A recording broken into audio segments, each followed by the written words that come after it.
relationship between governor and council of ministers.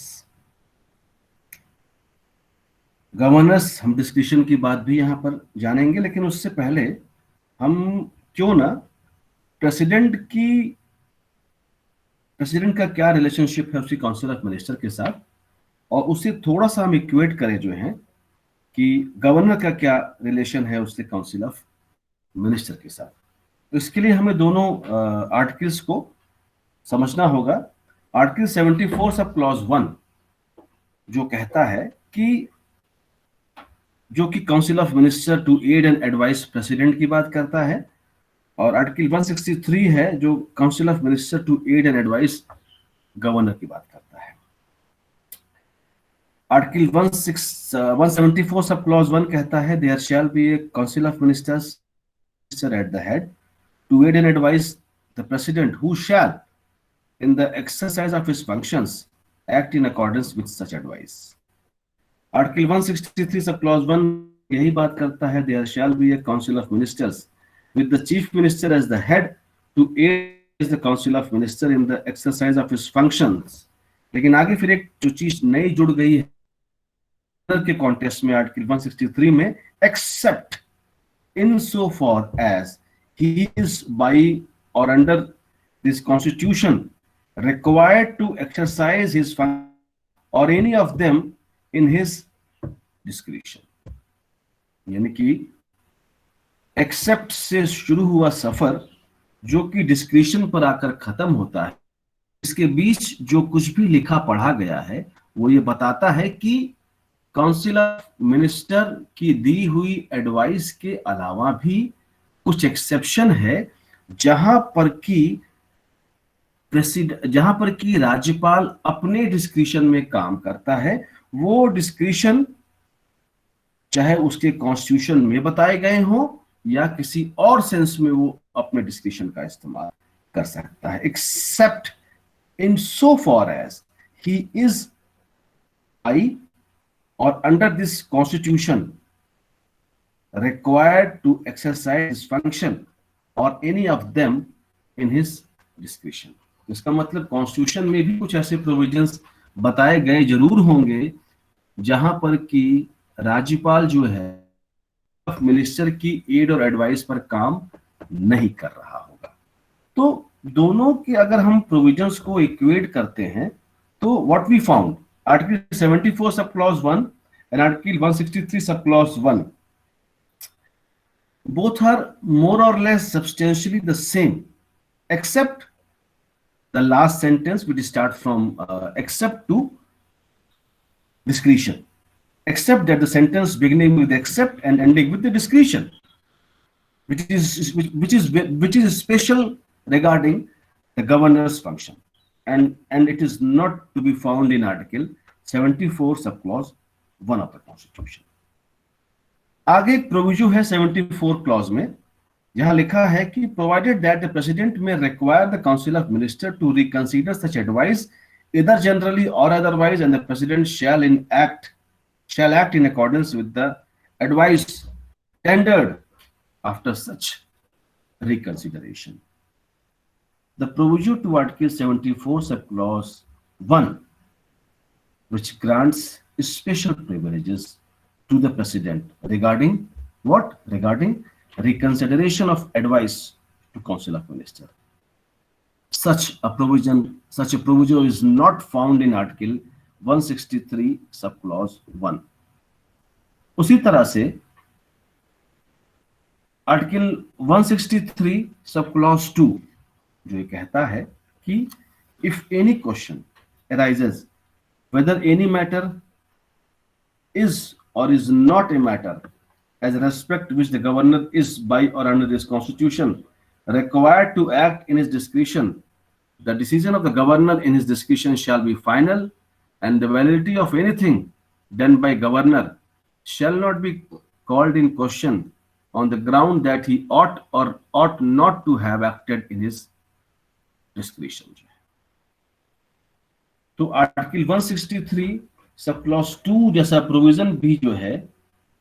Article 74 में नहीं दिया गया है। तो इसका मतलब कि प्रेसिडेंट काउंसिल ऑफ मिनिस्टर की एड और एडवाइस को मानने के लिए बाध्य है। प्रेसिडेंट के रिगार्ड में कॉन्स्टिट्यूशन में ऐसे कोई प्रोविजन नहीं दिए गए हैं या नहीं दिए गए हैं जहां पर कि प्रेसिडेंट जो है अपनी एड और एडवाइस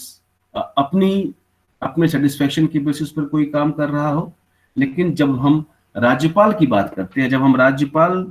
के रिश्तों को हम तलाशते हैं काउंसिल ऑफ मिनिस्टर के रिलेशंस के साथ, तो हम ये पाते हैं कि सिमिलरिटी है 74 सब क्लॉज 1 और 163 सब क्लॉज 1 में, लेकिन कुछ एक्सेप्शन भी हैं जहां पर कि राज्यपाल को अपने डिस्क्रिशन में काम करने की इजाजत कॉन्स्टिट्यूशन में भी दी गई। तो क्या है वो डिस्क्रिशन, कौन कौन से वो डिस्क्रिशन है जहां पर कि, ये कौन सा डिस्क्रिशन है जहां पर कि प्रेसिडेंट, जहां पर गवर्नर जो है अपने डिस्क्रिशनरी पावर का इस्तेमाल वो करता है। Article 163 sub clause 2,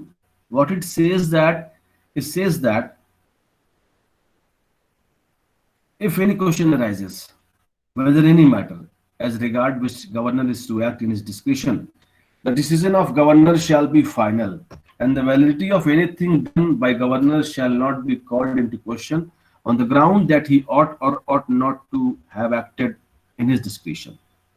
163 sub clause 3 कहता है कि the question whether any and if so what advice was tendered by ministers to the governor shall not be inquired in any court.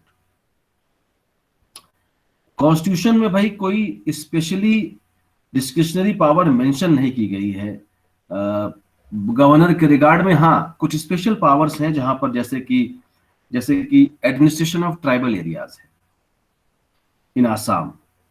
या जहां पर कि गवर्नर को जो है किसी यूनियन टेरिटरी का जो है वो आपका क्या बोलते हैं उसको, एडमिनिस्ट्रेटर अपॉइंट कर दिया गया है। आर्टिकल 239 सब क्लॉज 2 ये कहता है कि where governor is appointed as an administrator of an adjoining union territory, he shall exercise his function as such administrator independently of his council of minister जो है। और जहां पर कॉन्स्टिट्यूशन के कुछ और भी आर्टिकल्स हैं, आप शेड्यूल 6 देखेंगे, शेड्यूल 6 का पैराग्राफ 9 है जिसका कि सब क्लॉज 2 है, और पैराग्राफ 18 है सब क्लॉज 3 है। आर्टिकल 371A का 1B, 371A का 1D और 371A का 2B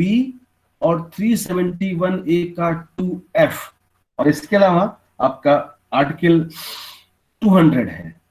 जहां पर कि गवर्नर जो है किसी बिल को प्रेसिडेंशियल कंसिडरेशन के लिए रिजर्व कर लेता है, क्योंकि उसे अगर लगता है कि अगर ये बिल अगर लॉ बन जाएगा तो it will derogate from the powers of the High Court as to endanger the position which the High Court is designed to fill under the Constitution. और ऐसे में गवर्नर जो है he may act irrespective of any advice from the Council of Ministers जो है। तो इस पे आपसे एक सवाल भी हम पूछ सकते हैं, पूछा जा सकता है कि क्या इन कंडीशंस में काउंसिल ऑफ मिनिस्टर की एड और एडवाइस गवर्नर के ऊपर काम करेगी तब जबकि गवर्नर अपनी पावर का इस्तेमाल आर्टिकल 200 के अंतर्गत कर रहा है। तो आप वहां आर्टिकल 200 को मेंशन करते हुए अपनी बात को लिखेंगे कि नहीं, इस पोजीशन में जो गवर्नर है वो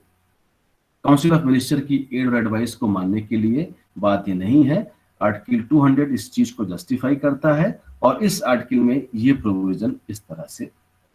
बताए गए हैं। फिर आपका है कि हाँ, जहां पर कि हमने देखा जो है कि कॉन्स्टिट्यूशन में वो प्रोविजंस जो कि एक्सप्रेसली कह रहे हैं कि गवर्नर इस पोजीशन में या इन कंडीशंस में अपने डिस्क्रिशन का इस्तेमाल इस तरह से कर सकता है। लेकिन हाँ, इन सभी जगहों पर गवर्नर से एक्सपेक्टेशन ये की जाती है कि गवर्नर अपनी इस डिस्क्रिशनरी पावर का इस्तेमाल जो है वो in the harmony with the council of minister ही वो करेगा जो है। क्योंकि हमारा कॉन्स्टिट्यूशन जो है ये कभी नहीं चाहेगा या कभी नहीं चाहता था कि एक कोई पैरेलल गवर्नमेंट चले जो है स्टेट या यूनियन लेवल पर जो है। तो constitution does not providing for any parallel administration within the state by allowing the governor to go against the advice of council of minister. There are only certain few situations where the governor is working in his own discretion, and such circumstances are very only few and special circumstances where the government can act as per the provisions of the constitution जो है। जहां पर governor जो है अपने discussion में काम कर रहा है, जहां पर कि गवर्नर अपने डिस्कशन में काम कर रहा है, तो उन सभी पोजीशन में गवर्नर को अपनी बात को जस्टिफाई करना होगा कि गवर्नर ने इस तरह का एक्शन क्यों लिया है, और साथ ही साथ ये भी जस्टिफाई करना होगा कि what ever the action was taken by the governor, it is the need of the hour and it is not detrimental to the state. ये राज्य के विरुद्ध नहीं है, और स्टेट के रिगार्ड में गवर्नर अपनी इन पावर्स को यूज कर रहा है,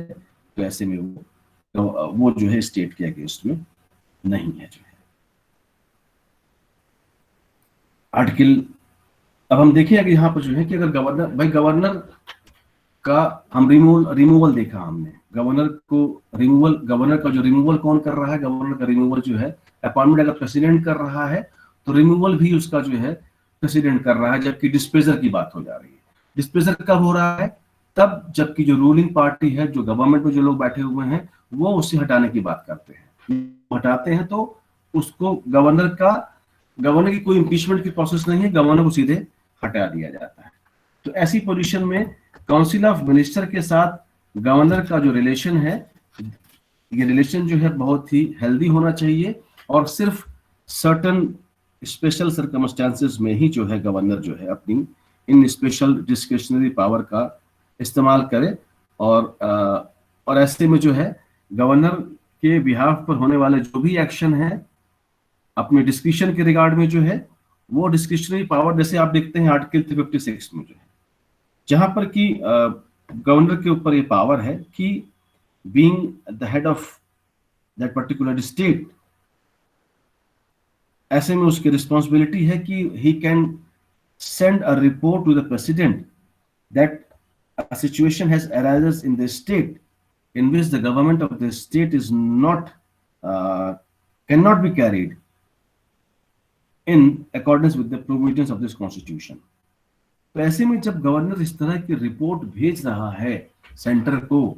तो वहां पर गवर्नर को अपने उस डिस्क्रिशन को जस्टिफाई करना होगा, और वो ये बताना होगा कि क्यों वो क्यों वो जो है काउंसिल ऑफ मिनिस्टर की एड और एडवाइस के अगेंस्ट काम कर रहा है। क्योंकि जो ये failure of the constitutional machinery है, इसका रीजन कोई भी हो सकता है, उसका रीजन काउंसिल ऑफ मिनिस्टर भी हो सकता है, उसकी वर्किंग भी हो सकती है, तमाम बहुत सारे रीजन हो सकते हैं। तो उस पोजीशन में गवर्नर को अपने उन रीजंस को स्पेसिफाई करना होगा, जस्टिफाई करना होगा, और तब